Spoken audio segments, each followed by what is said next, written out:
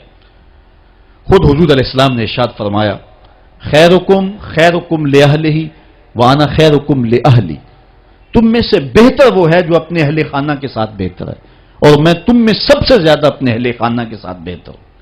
یہ حضور علیہ السلام کے رویوں کی داستان ہے۔ ام المومنین سیدہ عائشہ رضی اللہ تعالی عنہا سے پوچھیے، فرماتی ہیں ایک دن میں پانی پی رہی تھی کہ حضور گھر میں تشریف لے آئے، مجھے دور سے دیکھ کر کے کہا، عائشہ ذرا تھوڑا سا پانی میرے لیے بھی چھوڑنا۔ تو کہتی ہیں میں نے پانی چھوڑ دیا، حضور قریب آئے، میرے ہاتھ سے آپ خورا لیا، پانی پینے لگے تو پھر رک گئے اور پھر میری جانب دیکھ کے مسکرائے اور فرمایا، عائشہ ذرا بتانا تم نے ہونٹ کہاں رکھ کے پانی پیا تھا؟ مجھے بتائیں اگر شوہر کا رویہ بیوی کے ساتھ یہ ہو تو پھر گھر جنت بنے گا یا کہ نہیں بنے گا؟ تو کہا مجھے یہ بتائیں کہ تم نے ہونٹ کہاں رکھے تھے۔ یہ حضور کی سیرت کا وہ تابناک پہلو ہے۔ آج جس دور سے ہم گزر رہے ہیں، ایک دوسرے کے جوتے کو ہم اپنے لیے جو ہے وہ باعث آر سمجھنے لگے ہیں، بالخصوص مرد تو عورت کا جوتا اپنی مردانگی کے خلاف سمجھتا ہے۔ لیکن آؤ میں تمہیں حضور کی سیرت کا ایک اور خوبصورت واقعہ سناؤں۔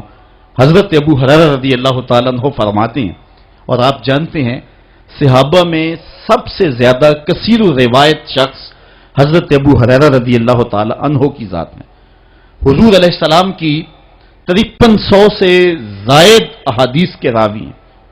حضرت ابو ہریرہ قبیلہ دوس سے تعلق رکھتے ہیں، باپ انتقال کر گئے ہیں، ساری زندگی حضور کے نام پہ گزار دیے۔ حضرت ابو ہریرہ خدمت حدیث میں ایسے مشغول رہے کہ شادی کرنے کی فرصت بھی نہیں پائی، ساری زندگی حضور علیہ السلام کی سنگت میں صحبت میں گزار دی۔ بلکہ مجھے یہاں ایک لطیفہ یاد آ گیا، ہمارے ایک مولانا صاحب ہوا کرتے تھے، تو وہ پڑھے تو معمولی تھے لیکن تھے بڑے زندہ دل۔ تو ایک دن کسی نے ان سے پوچھ لیا کہ حضرت یہ جو ابو ہریرہ ہیں ان کو ابو ہریرہ کیوں کہتے ہیں؟ تو ہریرہ تو ہرہ کی تصغیر ہے اور ہرہ بلی کو کہتے ہیں، لیکن چونکہ ان کے علم میں نہیں تھا تو انہوں نے ایک دو لمحے غور کیا، پھر 2-3 مرتبہ اس لفظ کو دہرایا ابو ہریرہ، اور پھر سوچ کے کہنے لگے سمجھ آ گئی ابو ہریرہ کو ابو ہریرہ کیوں کہتے ہیں۔ پوچھنے والوں نے کہا جناب کیوں کہتے ہیں؟ کہا ابو ہریرہ کا معنی ہے ہر ویلے حضور کے پاس رہنے والا۔ تو چلو آج یہی ترجمہ کر لیتے ہیں، ابو ہریرہ ہر ویلے حضور کے پاس ہی رہتے تھے، بلا تعین اوقات حضور سے درس حیات، درس زندگی، درس دین لیتے تھے۔ یہ صفہ کے چبوترے پہ بیٹھ کے حضور سے تعلیم حاصل کرنے والے اسلام کی پہلی درسگاہ کے طالب علم ہیں۔ جنگل سے لکڑیاں کاٹ کے لاتے، بیچتے اور پیٹ کی آگ بجھاتے، کبھی حضور کے گھر سے لنگر آ جاتا، کبھی فاقے بھی کاٹتے، کبھی کوئی صحابی ان کی دعوت کرتا اور یوں کام چل جاتا۔ کہتے ہیں ایک دن کھائے پیے ہوئے کافی دن گزر گئے اور حالت یہ تھی کہ کمر بھی سیدھی نہیں ہو رہی تھی، جنگل سے لکڑیاں کاٹ کے لاؤں اور بازار میں بیچوں یہ بھی طاقت نہیں تھی، حضور کے گھر سے بھی اس دن کچھ نہ آیا اور کسی نے دعوت بھی نہ کی، اور حضور علیہ السلام کی تعلیمات یہ تھی کہ سوال نہیں کرنا، اب میں کسی سے سوال کروں مجھے یہ بھی گوارا نہیں تھا، ادھر بھوک کمر بھی سیدھا نہیں ہونے دیتی تھی۔ کہتے ہیں میں نے ہیلا کیا اور مسجد نبوی کے ایک ایسے زاویے پہ بیٹھ گیا جہاں سے لوگوں کا گزر ہوتا تھا۔ میرا مقصد یہ تھا کوئی گزرتا ہوا شخص میرے چہرے کو پڑھ لے گا اور کھانے کی دعوت دے گا، لیکن جو بھی آتا سلام لے کے گزر جاتا، کسی نے میرے اندر اترنے کی زحمت کا وارہ نہ کی۔ وہ کیا کسی نے کہا تھا، ہستی پلکوں کے نیچے غم بھی پلتے ہیں مگر کون دیکھتا ہے اتنی گہرائی میں۔ جب لوگ گزرتے رہے اور کسی نے میرا پوچھا نہ تو میں نے سوچا کہ تھوڑا سا ہیلا اور کرنا چاہیے، جو کوئی آئے میں اس سے ہم کلام ہوں، میری گفتگو کے دوران وہ میرے اندر اترنے کی کوشش کرے گا۔ کہتے ہیں حضرت عمر رضی اللہ تعالیٰ عنہ آ گئے، میں نے ان سے قرآن مجید کی ایک آیت پوچھی، میرا مقصد یہ تھا یہ آیت بتائیں گے، اس دوران میرے سے ہم کلام ہوں گے، میرے لہجے کی ٹوٹ پھٹن سے جان جائیں گے میرا مسئلہ کیا ہے، لیکن وہ شاید جلدی میں تھے، انہوں نے آیت بتائی اور چلے گئے۔ میں پھر منتظر ہو گیا تو حضرت صدیق اکبر آ گئے رضی اللہ تعالیٰ عنہ۔ میں نے ان سے کوئی مسئلہ شرعی پوچھ لیا، میرا مسئلہ یہ تھا کہ وہ مسئلہ بتائیں گے، اس دوران میرے مسئلے تک پہنچ جائیں گے، لیکن وہ بھی شاید جلدی میں تھے، انہوں نے مسئلہ بتایا اور چلے گئے۔ میں سوچا میرا مسئلہ تو حل نہ ہوا، اب میں منتظر تھا کہ اب کون آئے گا، تو ایک جانب سے روشنی اٹھی اور دل و قلب و نگاہ کا مرشد اولین آ گیا۔